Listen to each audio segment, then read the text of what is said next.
mmanụ ana m ekele onye ukwu ekele onye nta ana m ekele ma ndị chiri chiri ala Igbo ma ndị nze ma ọzọ ma ndị dibịa na-agba afa ma ndị na-agba aja ma mkpọrọgwụ ma mkpa akwụkwọ ihe onye chere ya zere Ojofọ kelere. Biko isiokwu m n'ụbọchị nke taa bụ Ethiopia la Congo, mba abụọ awụ ụmụnne anyị, ha wụ ndị oke evulani, ụnụ na-akpọ ya Afrịka maka ihe ndị Igbo gụsiri ya wụ oke evulani maka ọ dị ka isi evule. Achọrọ m ka anyị nyetu anya na Congo nabatara omenala onye ọcha, ndị bụ ụzọ hapụ omenala ha. Congo hapụrụ omenala ya, hapụtụwara omenala ya, nabata omenala onye ọcha. Ebe 1491 o nwere otu onye eze ha ndị ọcha nyere ya omenala ha, ya nara ya hapụ nke ndị Congo. From the 15th century ha to 15th ha ahụ ọtụtụ n'ime ha soro n'onye eze hụ ndụ ethiopia ndị a ji bịa, ha hapụtụwa omenala ha. Unu ụlọ otu Congo dị ugbu a, jirekwa ya ba ha ga-atụpe iche ya ka mgbugbu ana m abịakwa ka anyị leta ize ya na Ethiopia mgbe onye ọcha jikwa omenala ya bịa ka ha were ha ekpechiri emegide ya hapụ ụka alụ ọgụ m na-agwa gị alụrụ ya 1 year 10 months 1 week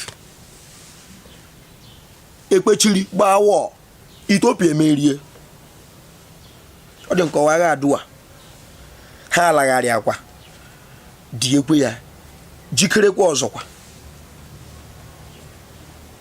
Unu lekwa otu Ethiopia dị. Biko aha m Nkwachukwu Ojabọ, a na-akpọ m Ojofọ, abụ m onye olu okoro nke dị na ọma ahịa na steeti nke Chineke. N'okwu bekee abụ m onye olu okoro in Umuahia South Local Government of Abia State, the only God's own state in the whole world. Go and come back. Can you ndị Igbo atụ ilu ahụ na-atọ m ụtọ. Ha sị ụzụ na-amaghị oke esi akpọ ogene ya lee egbe anya n'ọdụ. Ọ bụrụ na omenala nwa bekee dị anyị wawu ndị Igbo mma, ndị bụ ụzọ nabata ya bụ ndị Congo. Congo kwesịrị ịdị ka ụta US dị. Ndị am na-ekwulekwe mgbe ha natara ya 15th centuries na be m na olu okoro anyị ka natara ya 1910 ụbọchị a ọsọ na-agbazila be m ụda dịkwa gị ụbọchị niile alili mmadụ.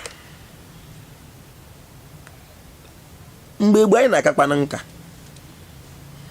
mgbe ndị olu okoro ka na-eme omenala nka ha, anyị na-aka nka. Olu okoro so n'ebe egbe na-ekwughị n'ala Igbo mgbe gboo. Ndị Ibeku, maka Ibeku na olu okoro bụ nwanne. O nwere ndị alụchara ebe a, o nwere ụmụ ajata shi ajata iyi enyi, ọkwụshi ọkwụta agba mashi. Ọ dị ka ọwa ụmụ ana maka agaghị m ga-ele nkọwa ụlọ ya jiri dị nke ha, mana ahụta na akụkọ anyị na ha wụ. Mgbe anyị nabatara okpukperechi nwa bekee na be m kemgbe 1910 na-arụ ugbu a, ebe a dịkwaghị ụtọ. Anyị na-akakwa nka nwanne ama nwanne idote ihe ya efuo. Onye weli aka ya Igbo ọ chọdịghị m onye ọwụ. Ebe niile anyị ezute zukọta dịka ụmụnna wụ ma mmadụ nwụọ maka ndị ga-abịa. Mana alụwa nwaanyị o nwere ike ka ahụ onye mba akara ndị enwe elekọta ndị mba karịa ndị nwe ala. Echi gị shiri ụmụnna gị achụwala gị ya wụla mmadụ ahapụla otu Chukwu shi ike ya na-eso ndụ onye ụdọ na-ebi. N'okwu bekee, use Congo and Ethiopia as a text. These two countries who accepted the Western tradition more and who is doing better. How would you follow? Wow, a natural place. without nature gị wawo mmadụ a ga-ebinwu n'ime ya. Ọ bụrụ ma brize kwụsị, ọ bụrụ na mmiri taa ala mepekwe n'irie mmadụ, ị ga-akwanyere nature ahụ ugwu otu Chukwu si ike ebe a. La mmadụ ga-adị ndụ nwa anwụọwụ anya amarala, mana ndị Igbo kwetere na ji na aka aka ịdị aka aka erie ya atọ ụtọ.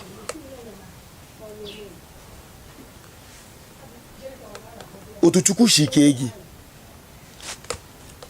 matakwa na akara aka gị, ekwele maka ike nga na akara aka. Fee Chineke na otu ahụ o si ike gị na be gị, iwu ala gị, ntọala gị, omenala gị, nsọ ala gị.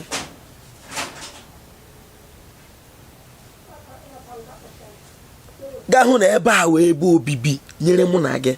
Mụ awụ ụjọ ọfọ a ga-ekweteli kwete gị na ma ga-eme njọ ọhị until mgbe m nwụchara first. Nwanne ọ ghachi ekwe gị m onye chọọ onye ka anyị kitukwe n'anya na omenala ka anyị ka nka. Mma m nke ukwu ọ bụ onye ụmụ ajata onye olokoro. Ajụrụ m ya sị ya, gịnị wụdị aha ndị ọcha kpọrọ ya ihe e nyere ya mgbe e wetara ya?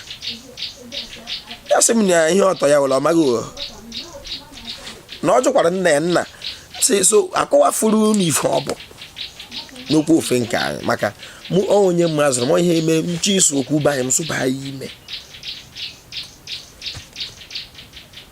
Ihe m ji na-arụtụ mmadụ abụọ awa aka wụ Ethiopia na Congo wụ achọrọ m ọwụ oke ego ka ala egwu ka ndị Igbo kawa nka, maka ọwụla nna gị nọrọ 150 120 100 ị kwesịrị na-anọrụ 180 200 because mgbe ha nọrụrụ 150 moto adịghị, ha na-eji ụkwụ aga ebe ọwụla vụrụ ihe n'isi. Gụwa ụwa dị tụrụ mfe, ihe ndị eji rụpụtachakwana ihe si n'ala nna gị. Gụwa dị tụrụ mfe kwesịrị ịka nka, maka inwere ụgbọala na-eduga aga ebe na-aga kpairu Chukwu ugwu. Ị kwesịrị ịnọ ka onye eji ụkwụ esi ebe a esi abịa gị Imo. Ọ wụ jọfọlekwu. O nwere ndị m na-akpairu ugwu ala Igbo, ha ma ikele ha kwa ụbọchị. Mata ya sị aka oke mmadụ onye Enugu steeti, ọ ga-adara gị la ma mmiri agha afa gị eze. O nweghị onye iro ga-eme. Eziokwu wụ ndụ, o nweghị ihe ga-eme gị.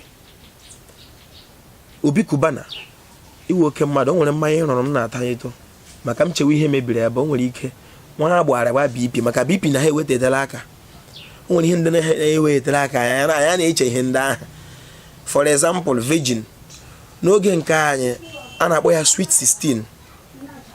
Virgin na-anọ na 16 mgbe ahụ ya emeche gbadata 12 gbadatawa 8 o detetụwala aka. Ma ndị ọcha were omenala ha ala nwere ike ama nwatakịrị bifo ga amara ajụ onye mere ihe, maka ha na-akwakwara omenala ugwu. Mana o nwere otu mba nọ na Ethiopia ahụkwa bụ South Africa, ha kara awụgide nwaanyị ama nwoke ruo 21 years, ha ezi nne na nna ha di ha. All mindset, o nwere ihe mebiri awa mindset. O nwere ndị anyị na-ele, mana ndụ anyị na-agụ anya otu Chukwu si ike anyị. Obi kwubere ọ ga-adịrị ebe ị na-ejike ka onye Igbo. M hụ gị m sị Chukwu nye m ego na m ga-adị m ejikere ka gị mpụta m si pikcha mara na m ụdị mkpa, ọ ga-adịrị Igbo la mma. Kubana chief priest ọ ga-agaziri gị ka na ya ụka na ya ebughị onye ọgwụ ego, ịbụ onye omenala, mana asị na Chineke abụghị ọbịa n'ala Igbo.